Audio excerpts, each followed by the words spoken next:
Say we gon' set your day right, yeah.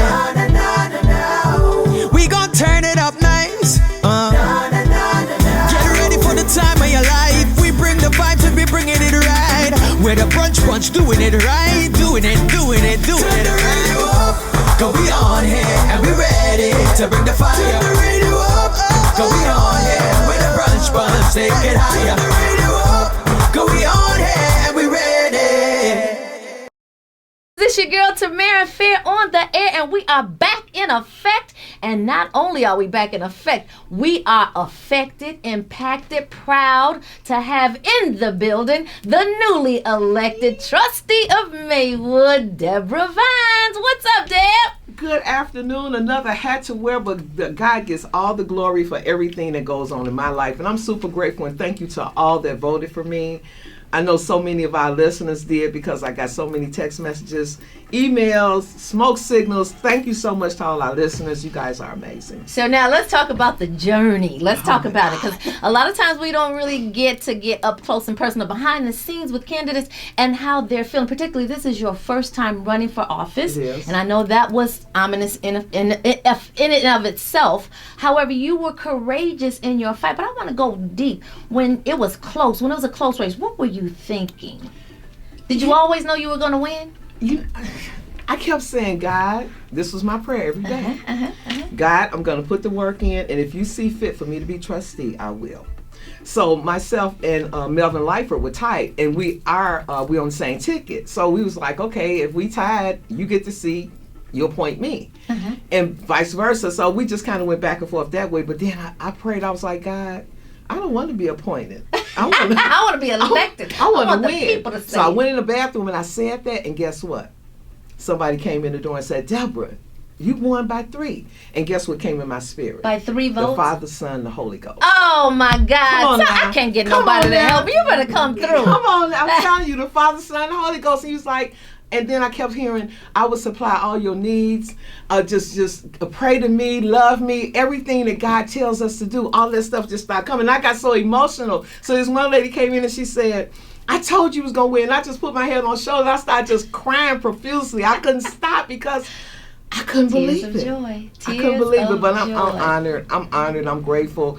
And like I said, God gets all the glory. He gets all the glory. Thank you, Jesus. Thank you, Tamera. I thank you and Marseille for just pushing me and encouraging me and everything, because it takes a lot to go through a campaign and then still live a life as an autism mom, be an autism advocate, and all the other hats that I wear, and campaign. Well, baby, you did your thing, right? Maywood won you. Amen. Somebody else said that, but I'm grateful. I stole that. We're going to talk about that in my segment, though. Winona said that on my post to you. Yes, she did. But thank you guys so much again. The Brunch Bunch, you guys are amazing. My family, everybody that just encouraged me. I want to thank the Academy. I want to thank the Academy. But you know what? Everybody going through a campaign is a grueling experience. You actually see the evil come out in people. You see the good come out in people. You see so many emotions that are wrapped up. And even in myself, I learned a lot about myself during this process. So I'm excited. Well, I'm excited for you. Now, you got a lot of work to do. Ooh. And our in-studio guest wants to talk about that work. So, you guys, we got a lot to share today. So, on this Throwback Thursday, do not touch that dial. Don't go nowhere. We got way more to share right here on Inspiration 1390. It's the Brunch Bunch. There are still police brutality that is going on in our communities, and we still have to keep a watchful eye about it. Here to talk about it in the studio is none other than Tanya Brown, who is one of the premier educators in this city. And as she takes care of children, she also has her own children, but she is dedicated to the cause of raising up a nation and leveling up everyone, and particularly the children in that nation. But her own children succumb to police brutality. And when I heard the story, I said, I think that we are living in a time where we think because we're putting these people on trial that it is stopping this heinous activity, and it is not. So Tanya, can you start? First of all, thank you so much for coming and sharing your story. That takes a lot. Thank you for having me. Particularly something so personal. When you talk about your children, it's a different story. Absolutely. You can do things to me, but when you talk about a mama, Mama Bear will tear you from limb to limb. Exactly. So, if you don't mind, can you just recap the story of what happened to you at the bowling alley? So, yeah, police brutality is real and we know it exists, but when it touches you personally, it has a whole different effect on you. My family and I were at a bowling alley in the south suburbs enjoying ourselves. I asked my son to go to the car to get a toy for my nephew, and while sitting in the car with my nephew, my older nephew, the police approached the car and said, "What are you guys doing? You have to move." My son said, "Well, no, we're here. We've been here for a few hours. We're bowling, we're just hanging out." So nonetheless, my son and my nephew decided to get out of the car and just come inside. Mm-hmm. As my son got out the car, he mumbled to my nephew, something about, this is crazy. The police officer came up from behind and maced my son in the face. What? Came up from behind, maced him in the face. My son immediately, of course, started screaming, and my nephew was there to help him. He was like, "Why did you just do that to him?" So my son and my nephew come into the bowling alley, and as they came in, I could see something was wrong. So I'm like, "What happened? What happened?" So my nephew's like, "Well, the police just maced him." Now the police are walking in behind him very casually and comfortably, like nothing had happened.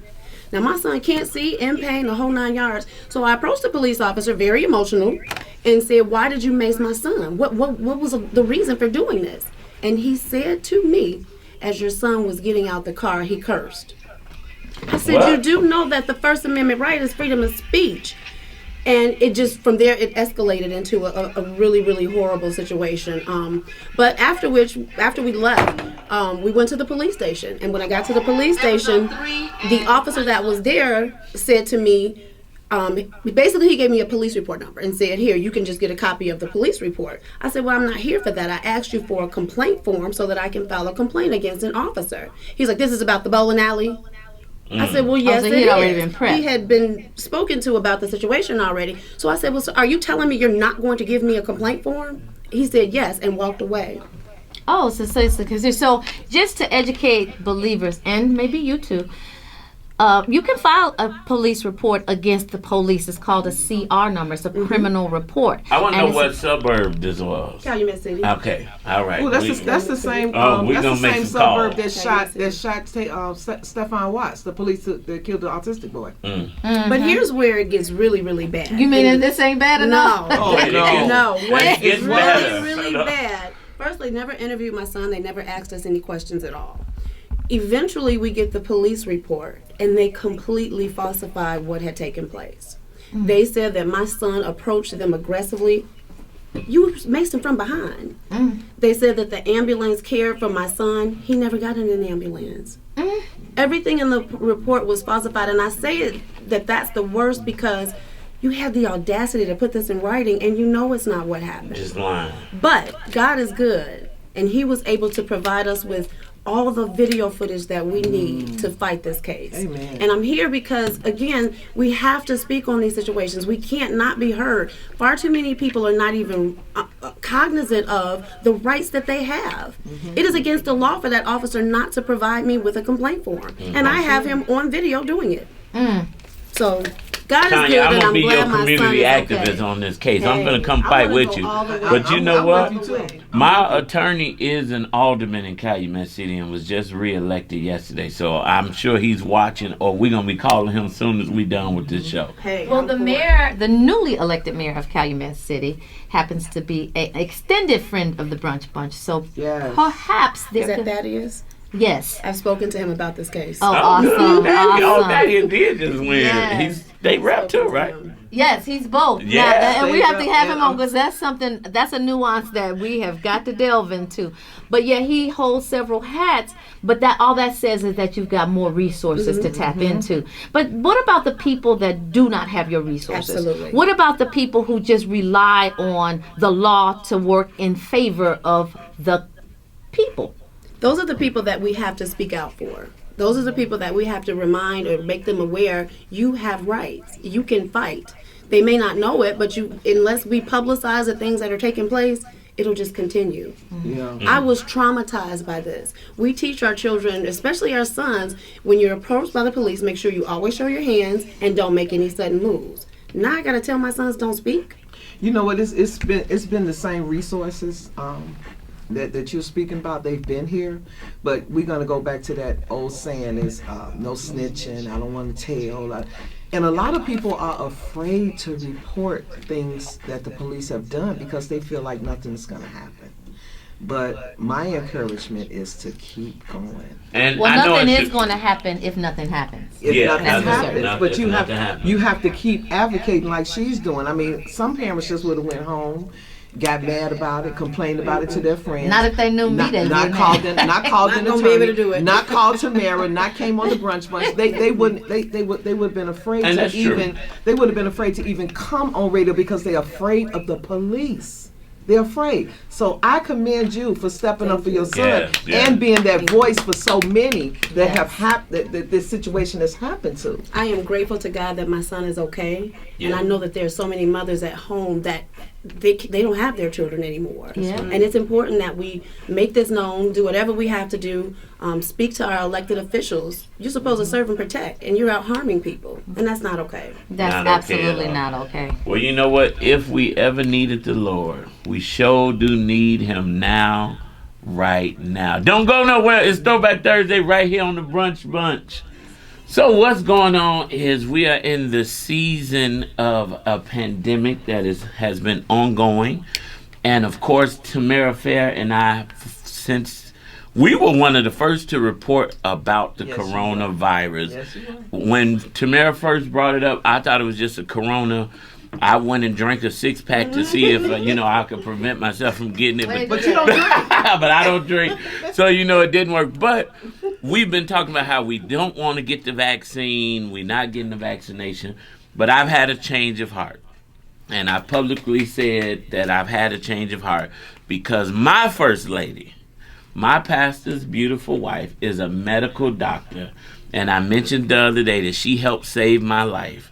When I thought I was having a heart attack, she let me know exactly what it was. So when she when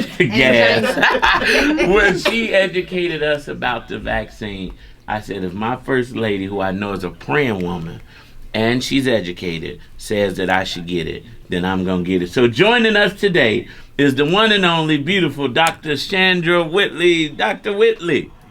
Good afternoon.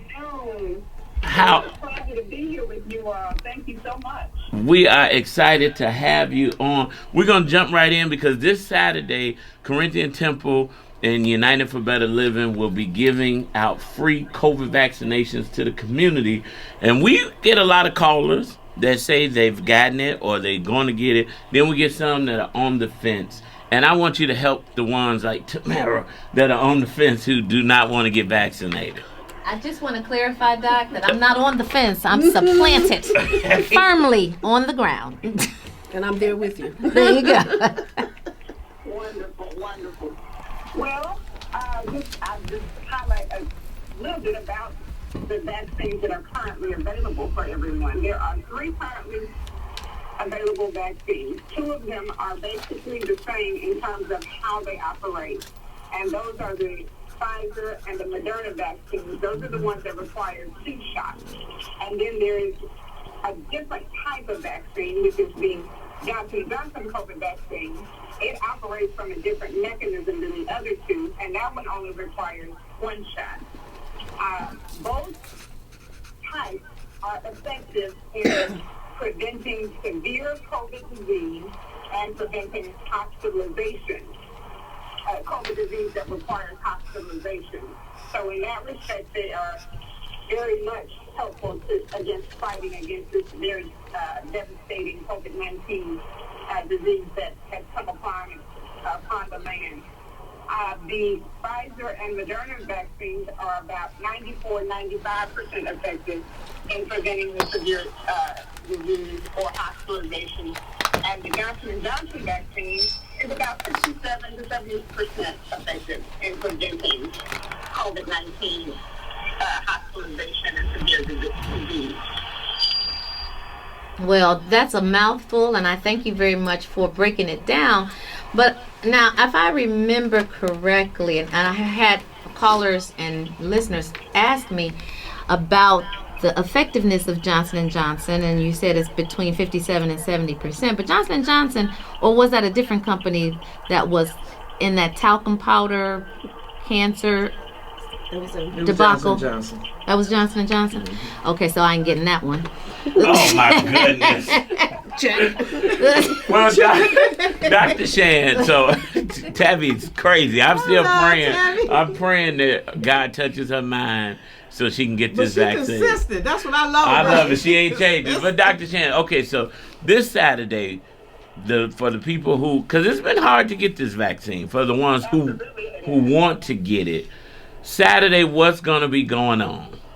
Well, on Saturday, from 8 to 12, our community center will be a host site for the administration of the Johnson & Johnson one-shot vaccine, which will be administered by Walgreens. So from 8 to 12, that vaccine will be available to members of our community. You have to be a Chicago resident, at least 18 years of age or older to receive it. You must have a vaccine appointment as well. So all of you that want a vaccine, you can't just come storming in. You have to call and make an appointment. And we will be happy to accommodate you, each and every one, to be able to get the vaccine so that we can all be safe and get this pandemic behind us.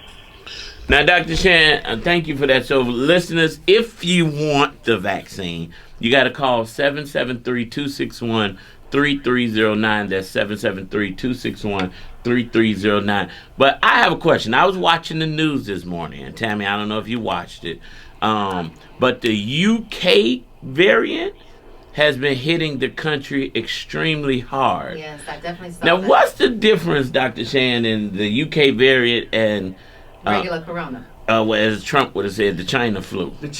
China.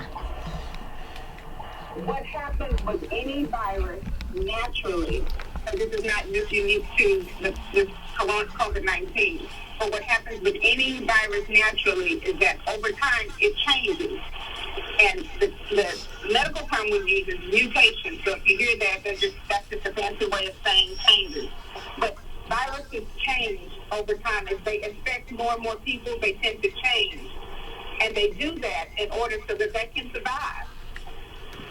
And it's one reason why the flu shot has to be administered every year. Those of you who take the flu shot, because the flu virus changes just minimally every year, because the virus is trying to make sure that it has longevity. And so it changes to be able to be able to stay alive longer. Gotcha. The same thing has happened with this COVID-19 virus. The more the virus spreads, the more it has the potential to change, which is why it's so important that each of us get vaccinated so that we're not continuing to spread the virus. Because, again, the more we spread it, the more it gets into people's bodies, the more it will change, because that virus is saying, hey, I got to make sure I live on. And so I'm going to change and adapt to something in this person's body to make sure I can still infect this person and the next person and the next person. So that's why we're seeing variants, because the virus is continuing to infect people, continuing to change. And until we get a cap and a handle on the infection rate, unfortunately, that we're going to continue to see variants. Wow. So I would like to, first of all, you've given some great information, and I thank you. This is invaluable. But I would like you to talk about the vaccine and the nature of vaccines, not necessarily the corona vaccine, but just vaccines. So with the flu vaccine, is it true that they give you a little bit of the disease so that your body can build up immunities to it? So should you come in contact with it, you've already built up an immunity to it. That is true, I do believe, of the flu vaccine. And each vaccine is unique in how it's manufactured. The flu vaccine, I do believe, if I'm remembering correctly, does have just a little bit of what we call an inactive virus in it. So Gotcha. what they do is they go in and they manipulate scientifically the virus so that it is inactive and not able to produce an active infection as it normally would. And that inactivated virus is then incorporated into the vaccine. For these COVID-19 vaccines, that is not the case. These vaccines do not contain either a live or an inactivated version of COVID-19. What they did with, at least with the Pfizer and the Moderna vaccine, I know specifically what they did with those is they were able to sequence the DNA of a little portion of the coding of the COVID-19 virus. And they used that DNA from the DNA sequence to make this portion of the vaccine. And the Johnson & Johnson vaccine is a little different.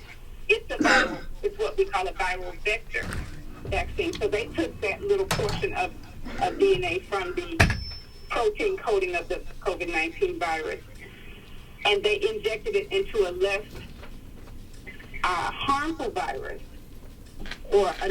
and then they used that as the component of their vaccine. So the mechanism is a little different between the two classes of vaccines that are out currently, but I can definitively say that neither one of them contains active or inactive COVID-19 virus in them. Thank you for breaking that down. Dr. Shan. Listen, believers, if you want a free COVID-19 vaccination, Corinthian Temple and United for Better Living will be giving out the Johnson & Johnson one shot this Saturday from 8 a.m. to 12 p.m. But you have to have an appointment. Call right now, 773-261-3309, 773-261-3309. Make your appointment today. Dr. Shan, we appreciate you for taking time out of your busy schedule to come and educate the believers. And thank you for doing what you're doing. Yes. I really do appreciate that, because a lot of people do want to get the vaccine, and I'm supporting them. Yeah. I want to make it clear, I'm supporting that. I'm just not ready yet. But I really think that when you are bringing the vaccine to those who want it, like you are, Doctor, this is amazing. Thank you so much. Well, thank you all for your continued service to the community in this regard and so many others. You all have been invaluable resources in the community. And before we part, I just want to give that number one more time for your listeners to call and schedule your appointments for your COVID vaccine this Saturday at United for Better Living Center from 8 to 12. That number is 773-261-3309. We look forward to getting everyone vaccinated and getting this pandemic behind us. God bless you all. God bless you, First Lady. Jack. Shout out to the greatest First Lady and Pastor David Ty Whitley and First Lady Dr. Shan. We got to go get the vaccine. Well, what I saw on the news this morning was more young people are being affected because they started with vaccinating seniors, and now we're seeing a lot of deaths in the younger population. Yeah, so if you're 18, at least 18, you can get you an appointment to get vaccinated this weekend. I'm going Saturday. I'll be first in line, and no, they didn't bump me up, but I called as soon as I got the email. And I am going to make sure that I film it for Tammy and have proof, because if I fall out on that floor, it's going to be on video. No, but you know what I'm going to be able to say when I'm done getting my vaccine? I'm vaccinated. That I've got the victory. It's Ricky Dillon and New Generation. I've got the victory right here on the Brunch Bunch. Don't go nowhere. We got way more to share. Today, Miss Kimberly Johnson of the Chicago Autism Connection, who is the creator and the overseer of the amazing CAC Trailblazers established in 2018. The chapter of Illinois Self-Advocacy Alliance. Jada Thompson is the president. Curtis Harris is the VP. Two self-advocates who are involved in several organizations that influence policy and promote awareness for persons living with disabilities. The purpose of the Trailblazers is to build community amongst self-advocates, empower self-advocates to speak up and speak out through trainings, workshops, and speaking engagements, to create social networking opportunities, for young adults with and without disabilities to promote inclusion. So I just want to add something onto that. Chicagoland Autism Connection is one of the first African American agencies in Chicago, and the Answer Incorporated actually stands on their shoulders as being an agency that was inspired because I saw them and I knew what I wanted to do. So I just want to thank the Chicagoland Autism Connection. It used to be the Southside Autism Connection, but they changed their name. And let's welcome Kimberly Johnson to talk about the Trailblazers. Welcome. Well, thank you for that warm and informative introduction. I learned a couple of things from that, Debra. Thank you. So tell us about the Trailblazers and the amazing event that you all have coming up this Sunday. I'm super amazed about the advocates because actually one of them is on our staff, so Jada Thompson. Shout out to Jada. And Curtis actually just did a workshop for our bullying program, and he's amazing. So you're doing some great things with the advocates, and it's so important to not just teach our children how to be the best advocates they can be, but when you talk about special needs advocates, we really want them to know how to advocate for themselves because it's not hardly anyone speaking up for them, and we're not going to always be here as their parents. So take it away, Kim. Absolutely. Well, first of all, hello, everyone. Hello. And again, my first job, of course, is I am the mom of an amazing 28-year-old right now, William. I can't even say 28 without choking up a little bit. But I'll just say William has done some great things. And just like my journey has taught me that where you see a deficit, you do something about it. And most of the children that are with, or excuse me, young adults that are with the CAC Trailblazers grew up with my son. I know their moms. We definitely wanted to create something that they can continue to learn how to empower themselves and to empower others.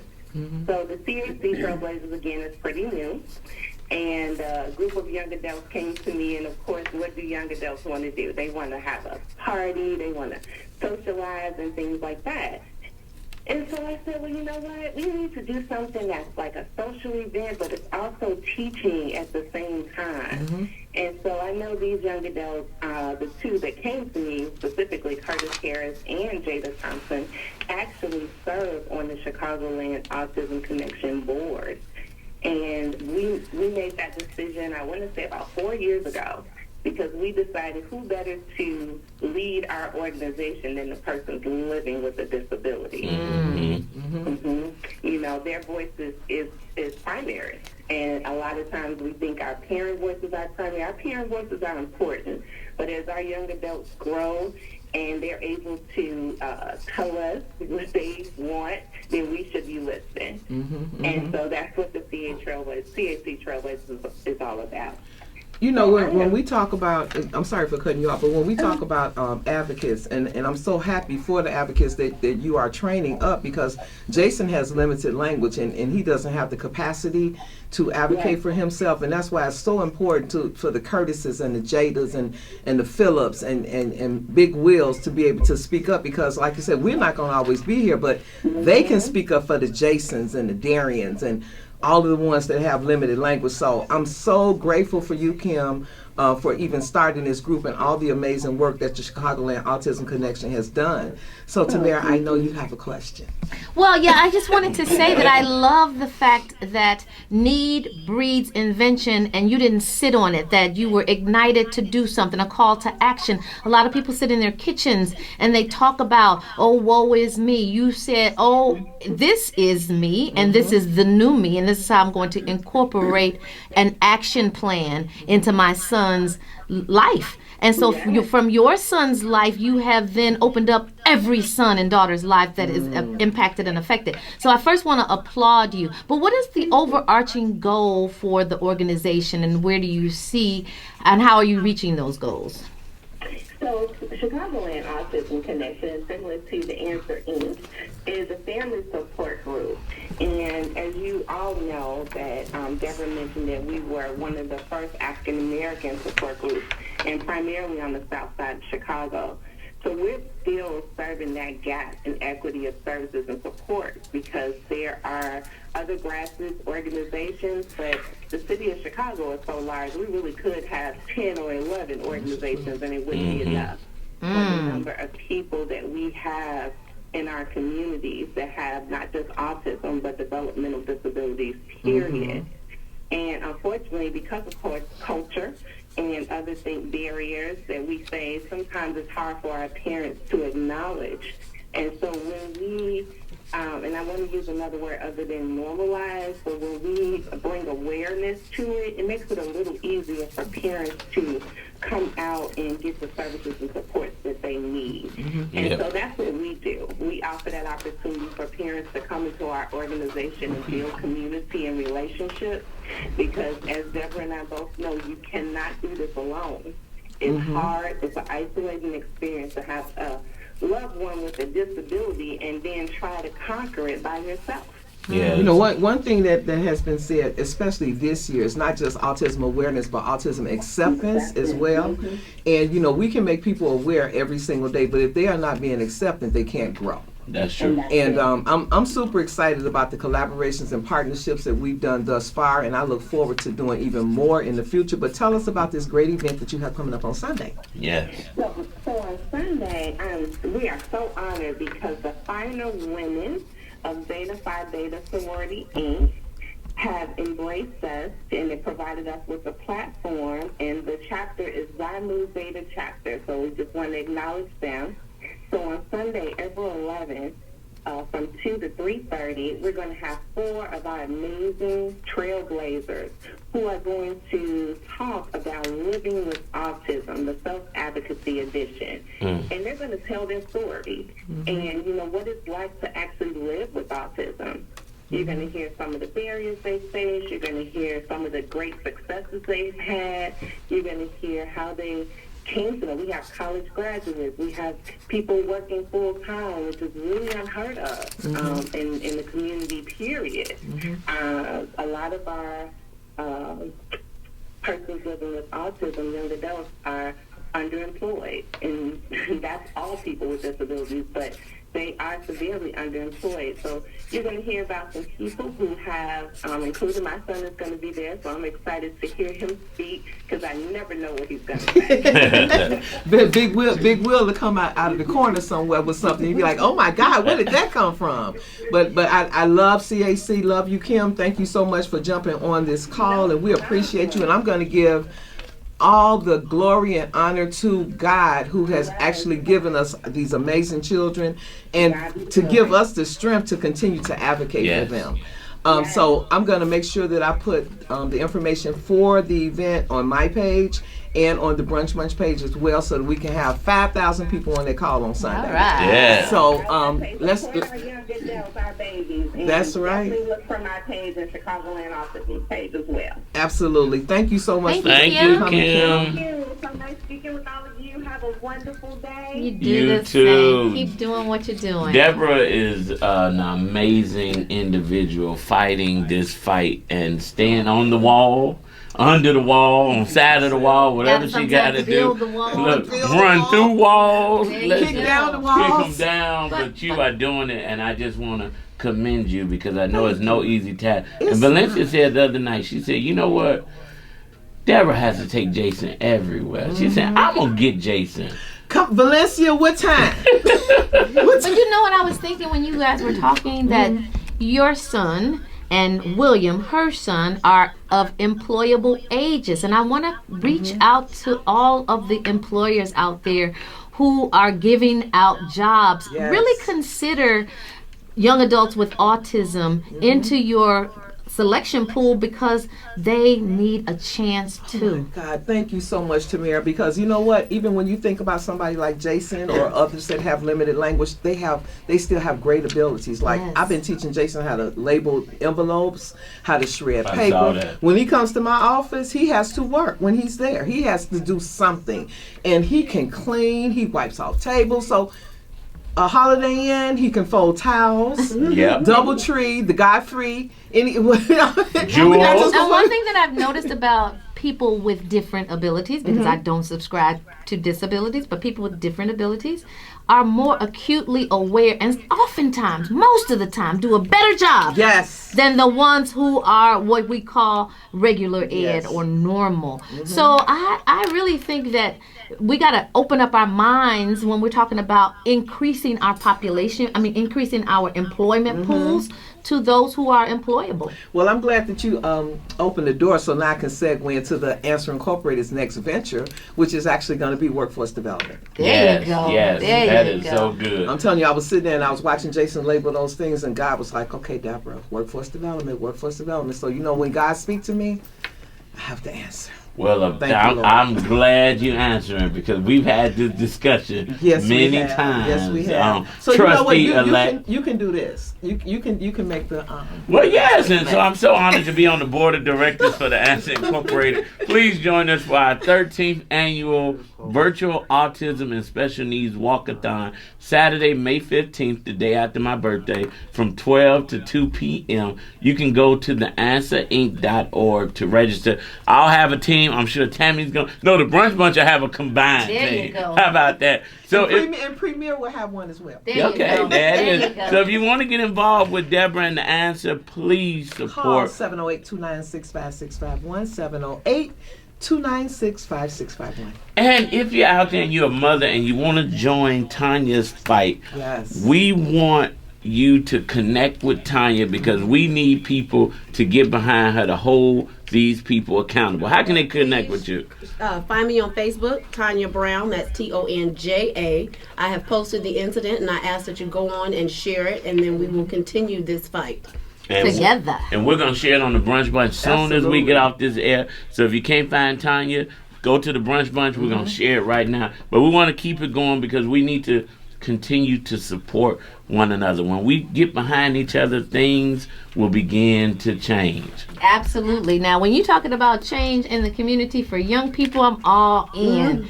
And so we want to definitely get people involved in this situation. Mothers that have been impacted by police inequities, or fathers that have been impacted by police inequities in their children, definitely want to join Tanya and the fight. And You know what? And we don't just want to limit it to individuals that have all of their faculties. If you have a child with a disability that has been wrongly done by the police, please speak up. Please speak up, because I'm joining Tanya in this fight. I'm there. You got some warriors, girl. Listen, I'm going to be leading the march. Come on, Tanya. Let's do it. Let's do it. Well, you know what? I'm going to lead us on this march right out this door because unfortunately we have run out of time. There's never enough time in this hour.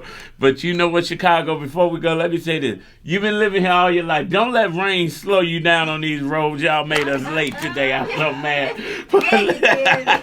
But in the spirit of our Throwback Thursday, we end every Thursday with the late, great Reverend Clay Evans singing all night, all day. And he used to close out church saying, no matter what you're going through, Tanya, no matter what you're going through, Deborah, whatever challenges you face, go home tonight, get in your bed, pull the covers around your shoulders, and go to sleep because angels are watching over you. Up next, AC Green. After that is 1390. Don't go nowhere. We got way more to share. See you tomorrow.